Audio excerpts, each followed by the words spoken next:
하나님 말씀 보겠습니다. 누가복음 2장 8절 14절 주보에 있는 걸로 보시면 되겠습니다. 한 절씩 교독하도록 하겠습니다.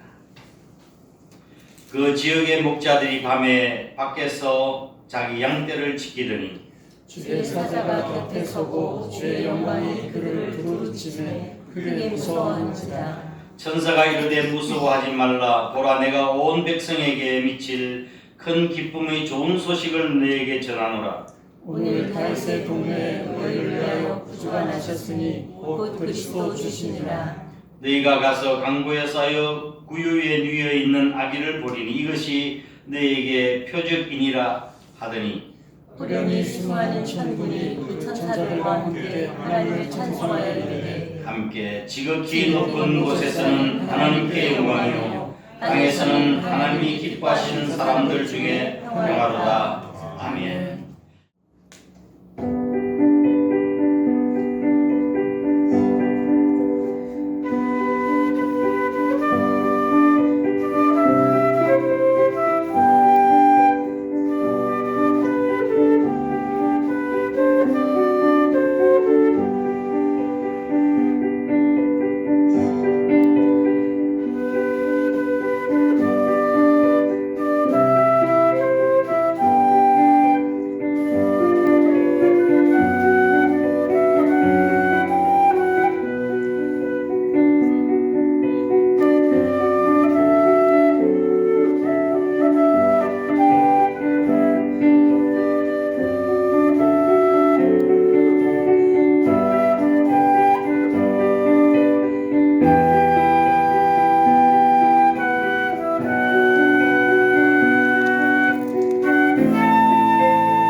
십자가를 입으시고 우리 세상의 죄를 구속하시기 위해서 탄생하는 날을 기념하는 성탄절입니다.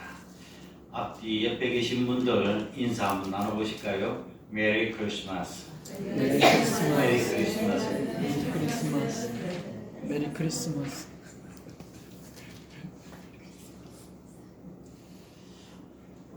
오늘 우리 성간에서 드린 찬양도 그렇지만 오늘 성경 말씀이 천사들이 아기 예수님의 탄생 소식을 목자들에게 전하고 있는 그런 내용인데 천군 천사들의 찬양을 통해서 예수님의 탄생의 의미가 도대체 무엇일까 잠깐 살펴보도록 하겠습니다.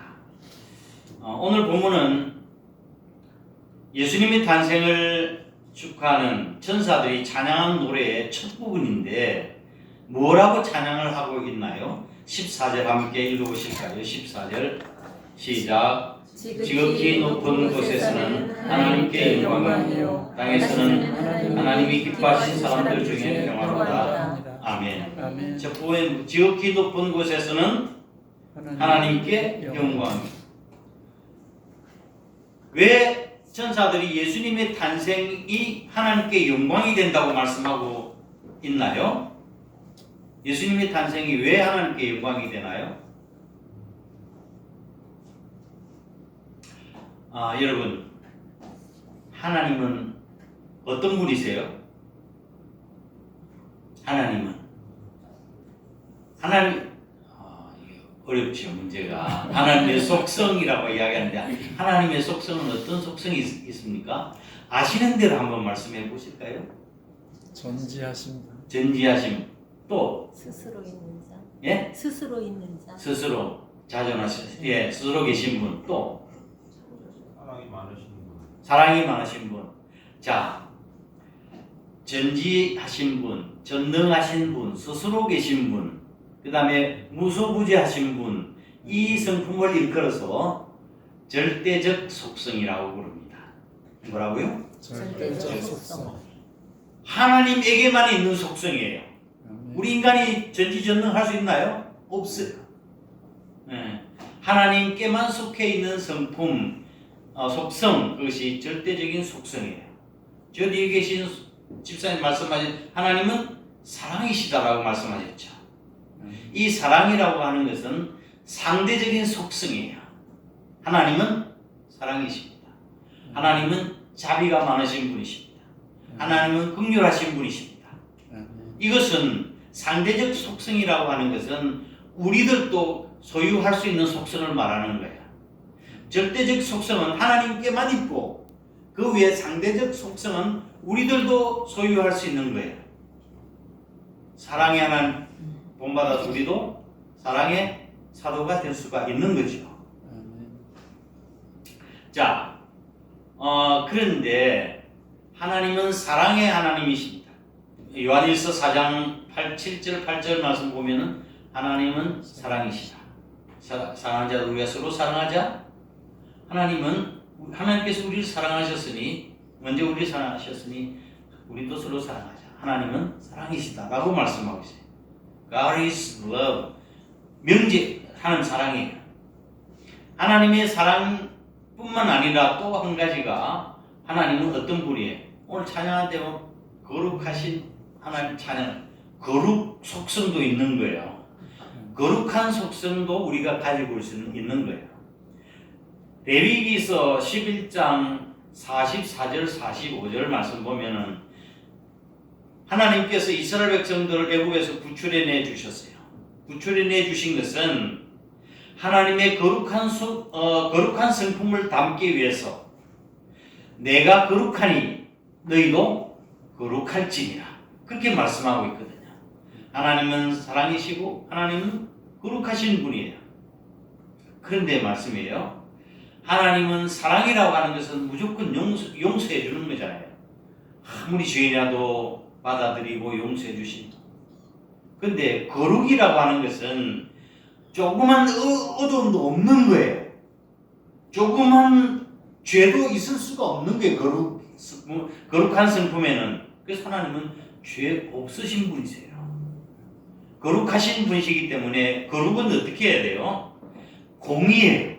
거룩한 것은 반드시 심판을 하신다 이 말씀이죠.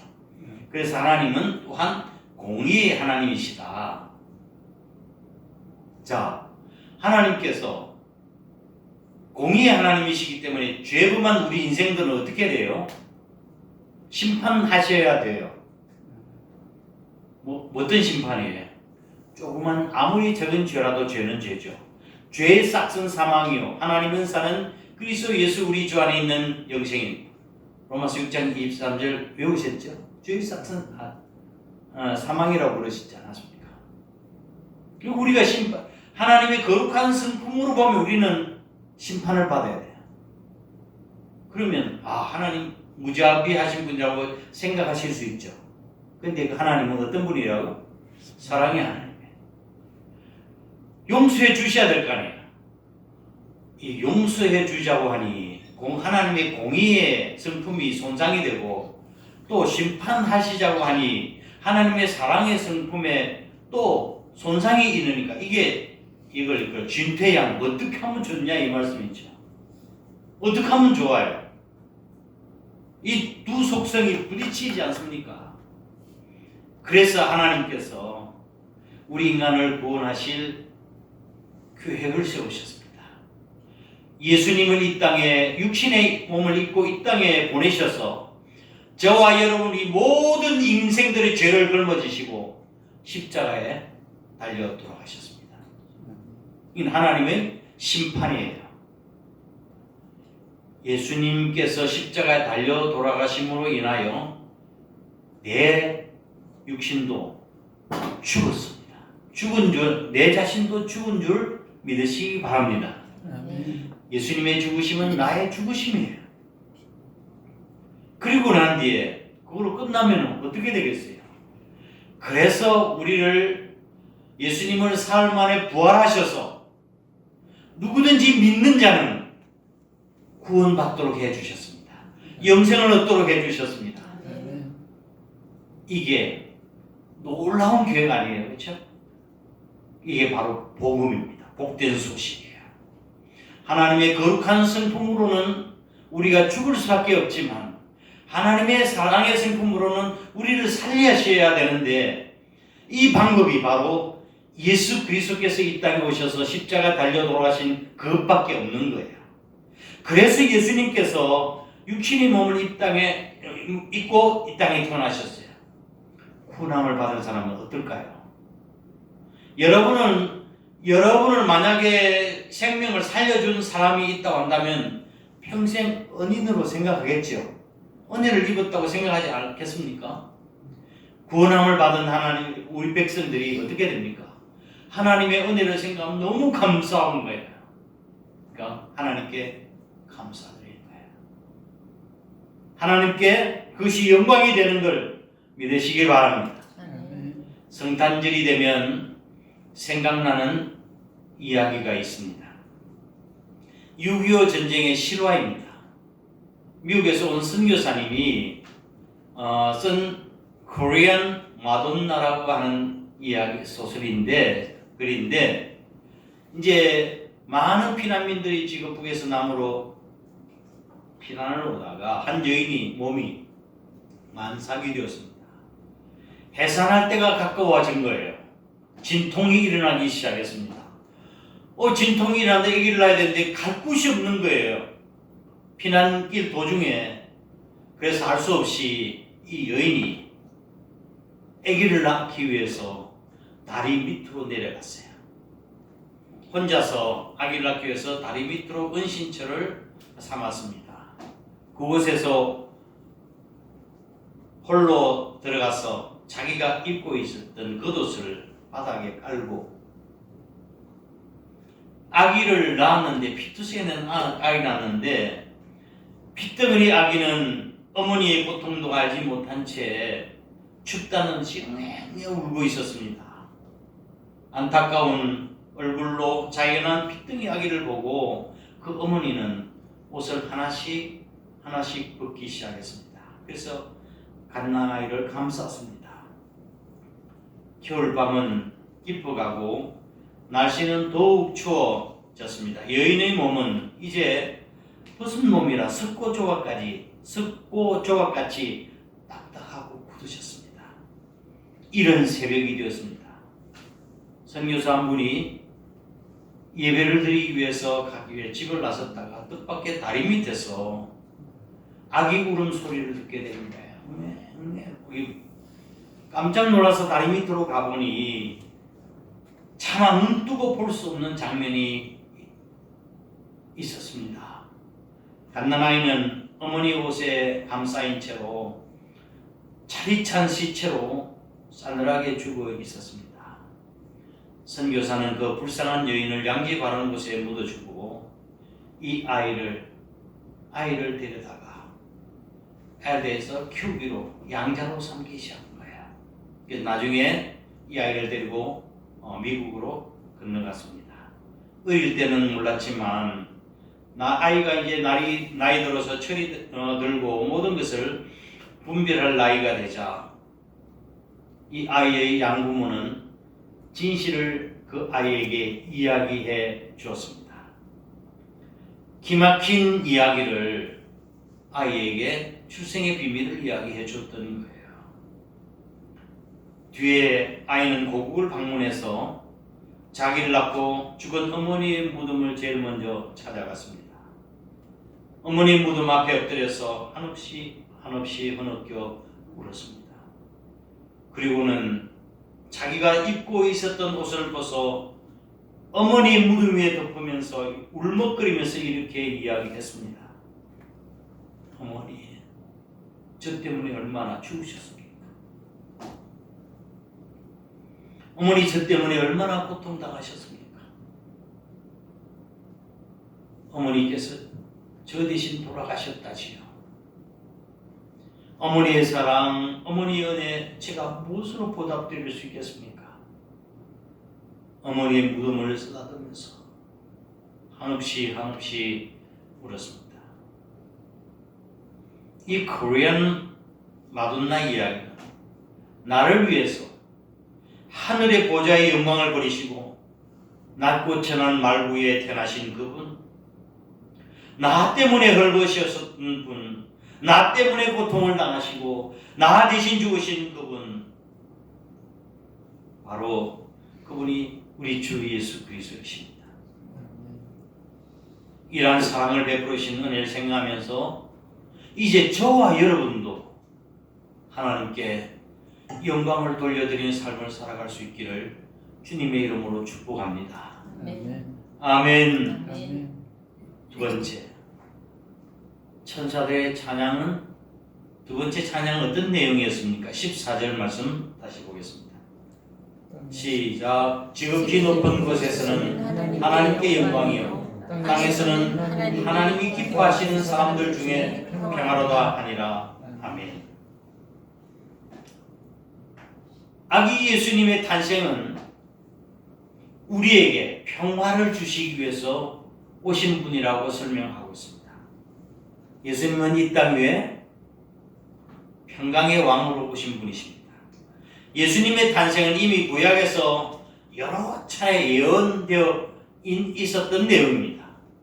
이사야서 9장 7절 말씀을 보면 한 아기가 우리에게서 낳고 한 아들을 우리에게 주신 바 되었는데 그 어깨는 정사를 메었고 그 이름은 기묘자라 모사라 전능하신 하나님이라 영존하시는 아버지라 평강의 왕이라 할 것입니다.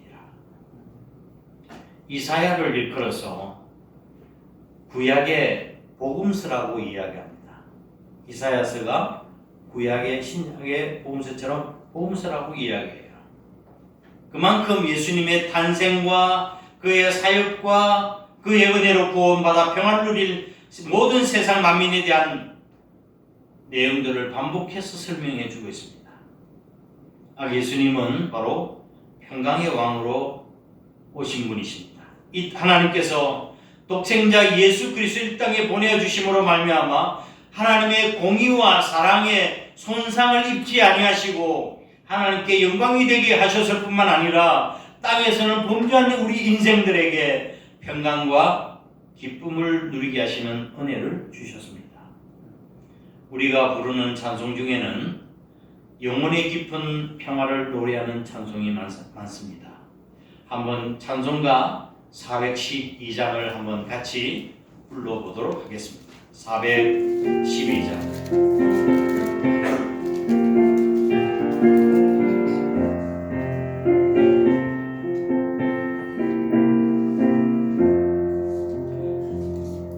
내 영혼의 그 깊은 데서 맑은 바람이 울려나네.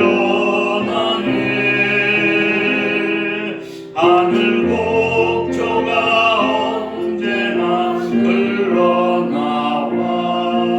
내 영혼을 보이 사네.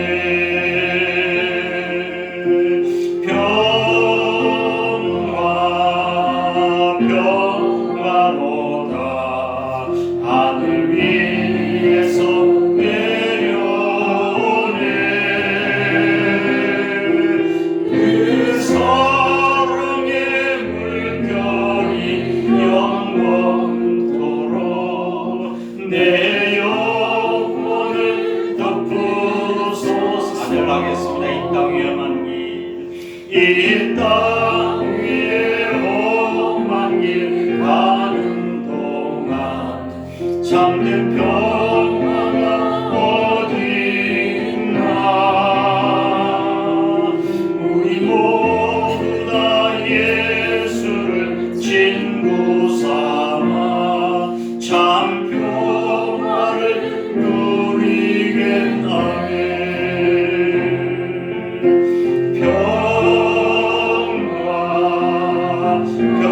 평화로다 하늘 위에서 내려오네. 그 사랑의 물결이 영원토록 내 영혼을 덮으소서. 아멘. 이 세상 그 어떠한 곳에서도 참된 평화를 찾을 수 없습니다. 오직 예수 그리스도 안에서만 우리가 참된 평화를 누릴 수 있다는 사실을 믿으셔야 합니다. 왜냐하면 평화는 경제적으로나 정치적으로나 어떤 외부적인 힘에 의해서 해결되는 것이 아닙니다. 이 지구상에 죄가 존재해 있는 한 평화는 있을 수가 없습니다. 끊임없이 이 세상은 갈등이 이어질 것입니다. 이 세상의 전쟁과 기근과 재앙은 모두가 다 인간의 탐욕 때문에 그렇습니다. 이러한 인간의 탐욕과 죄가 해결되기 전에는 평강이 있을 수가 없어요. 우리나라에서는 유일하게, 아니 전 세계적으로 유일하게 분단 국가는 대한민국입니다. 그렇죠? 이 땅에는 다시 동족 상잔의 비극이 있어서는 안 됩니다. 선제적인 타격을 하고 북한을 우리가 위협해가지고 무너뜨려서 우리가 평화를 찾는다고 가만히 있나요?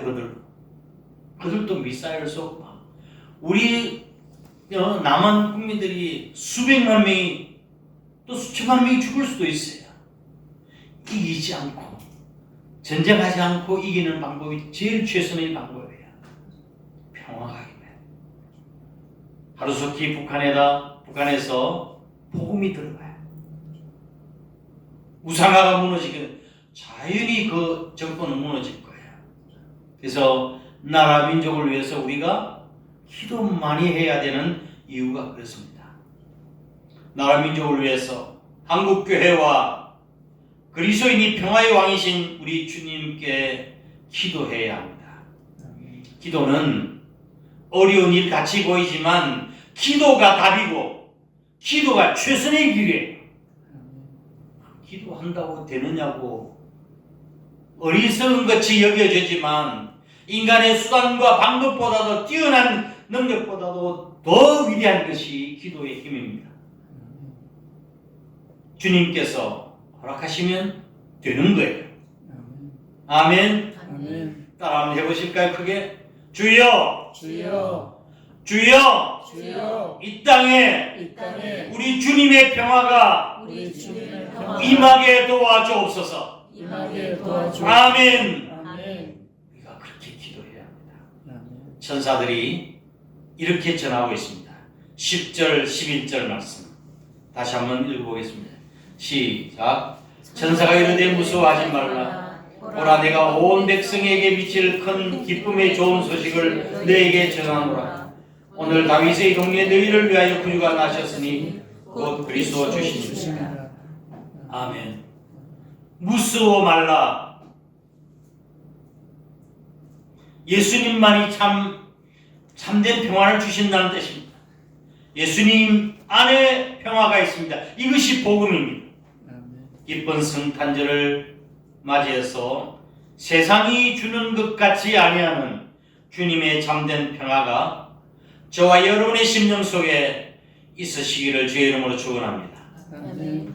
말씀을 정리하도록 하겠습니다. 우리는 불안과 공포 속에서 근심과 초조 속에 살아가는 것이 사실입니다. 죽음에 대한 공포가 있어요. 질병에 대한 공포가 있습니다. 실패와 상실에 대한 공포가 우리에게 있습니다.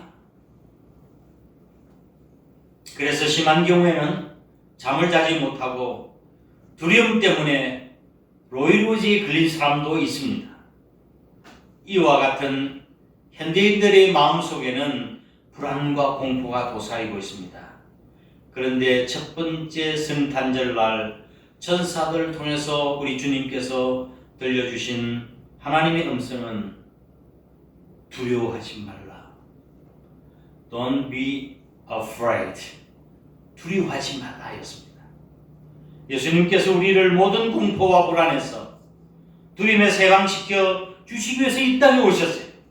이것이 그래서 큰 기쁨의 소식이라고 천사가 이야기하는 것입니다. 예수님은 우리를 모든 공포에서 해방시켜 주시고 우리에게 참된 기쁨과 평화를 주시기 위해서 이 땅에 오셨습니다. 두려움이 없는 마음, 두려움이 없는 가정, 두려움 없는 이 사회를 이룩하기 위해서 예수님이 탄생하시는 것입니다. 하늘의 천군 천사의 합창 소리를 듣고 난 목자들은 천사들의 지시에 따라서 즉시 마구간으로 달려갔습니다. 가서 보니 천사의 말대로 과연 그대로 사실이었습니다. 양치기 목자들은 천사가 그들에게 말한 이야기를 마리아와 요셉에게 전해주었습니다. 15절 말씀 보실까요? 15절 시작. 천사들이 떠나 하늘로 올라가니 목자가 서로 말하되 이제 베들레헴으로 가서 주께서 우리에게 알리신 바 이 이루어진 일을 보자 하고 빨리 가서 마리아와 요셉과 구해낸 아이를 찾았다. 먼저 하나님께 영광을 돌려드리고 20절에 영광을 돌려드리고 찬송하며 그 다음에 뭐 했다고 그랬어요? 돌아가니라. 돌아갔다는 말은 무슨 뜻인가요? 삶의 본연의 자세로 돌아갔다는 뜻입니다.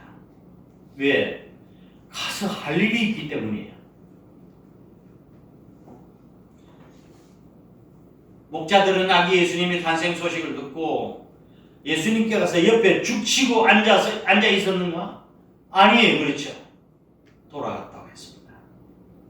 우리가 성탄을 맞이해서 흥분하고 들뜬 마음으로 쓸데없이 방황하는 일은 잘못된 것입니다. 목자들이 예수님을 만난 후에 천사가 그들에게 말한 것을 모두 요셉과 마리아에게 나누고 삶의 본연의 자세로 돌아갔던 것처럼 우리도 하나님으로부터 받은 은혜와 축복의 기쁜 소식을 함께 나누는 삶을 살아야 합니다. 뉴욕의 어떤 공동묘지 관리인에게 이름을 밝히지 않는 어떤 부인이 편지를 보냈습니다. 그 편지의 내용은 자기 아들이 먼저 죽었는데 무덤에 신선한 꽃다발을 좀 놔달라고 매주 놔달라고 부탁을 하고 난 뒤에 $10씩 보냈습니다. 붙여봤습니다. 관리인이 몇 년 동안 그 일을 계속했습니다. 그러는 어느 날 그 공동묘지의 한 부인이 아주 병약한 몸으로 차 안에 앉아 있다가 나중에는 기사의 부축을 받고 겨우 밖으로 나왔는데 몸이 아주 연약해 보였습니다. 그런데 그의 가슴에는 한나름 꽃다발이 안겨 있었습니다. 관리인을 찾아서 하는 말이 제가 몇 해 동안에 계속해서 편지와 함께 우편안으로 $10씩 보내왔던 아담스 부인입니다. 제가 오늘 직접 보게 된 것은 나의 담당 의사가 하는 말이 앞으로 몇 주 더 못 살 것 같다고 하는 소식 이야기를 듣고 내가 세상 떠나기 전에 내가 사랑하는 아들의 무덤에 내가 손수 꽃다발을 갖다 놓고 싶어서 왔다고 이야기를 했습니다. 그 말을 듣던 관리인이 저는 매주 부인이 보내준 돈을 가지고 꽃을 사서 무덤 앞에 갖다 놓을 때마다 부인에 대해서 매우 유감스럽게 생각해 왔습니다. 그랬더니 부인이 깜짝 놀라는 거예요. 뭐가 유감이었었냐고 묻자 관리인은 꽃은 불과 몇 시간도 안 돼서 다 시들어버리고 다음날이면 썩어 냄새가 나는데 이 공동묘지에 누구 한 사람도 그 꽃을 가까이 하고 향기 맡는 사람이 없습니다. 죽은 사람이 냄새를 맡습니까? 좋아합니까? 죽은 사람이 그 꽃을 좋아합니까? 그것은 부인의 생각일 뿐이고 죽은 사람은 꽃 냄새를 못 맡습니다. 저는 교회에 나가는 신자 크리스찬인데 저는 가끔씩 공립병원에 입원한 사람들 가운데 소외된 사람들에게 꽃을 사다 준 일이 있습니다. 제가 그 꽃을 그 사람들에게 갖다 주면 환하게 웃고 냄새를 맡고 기뻐하는 모습을 봅니다. 부인께서도 이제는 매주 공동묘지에 꽃을 가져오지 말고 소외당한 사람들에게 꽃을 한번 가져다 줘 보십시오. 부인은 아무 말도 하지 않고 가버렸습니다. 그런 일이 있은 지 3개월이 지난 어느 날 그 부인이 직접 운전을 하고 건강한 모습으로 공동묘지에 찾아왔습니다. 그리고 하는 말이 당신이 한 말이 맞았습니다. 제가 소외당한 사람들에게 꽃을 갖다 주었더니 그들이 너무 좋아하더라고요. 좋아하는 그들의 얼굴 표정을 볼 때 내 마음도 기뻤습니다. 내 마음이 평안해졌습니다. 그러면서 신경성 질환도 점점 좋아지고 떠나고 몸이 이렇게 건강이 회복되었습니다. 우리들도 이 예배가 끝나고 삶의 일터로 돌아가서 우리가 주님으로부터 받은 은혜, 축복, 그 사랑을 이웃과 함께 나누는 삶을 살아야 합니다. 교회 안에서 막 우리끼리만 좋아할 것이 아니라 삶의 현장에서 기쁘게 살아가는 것은 우리가 아기 예수님께 드릴 가장 좋은 선물입니다. 이 기쁨의 소식을 알지 못하는 우리 주변 사람들에게 복음 전파하는 저와 여러분 되시기를 주님의 이름으로 축복합니다. 아멘. 기도하겠습니다.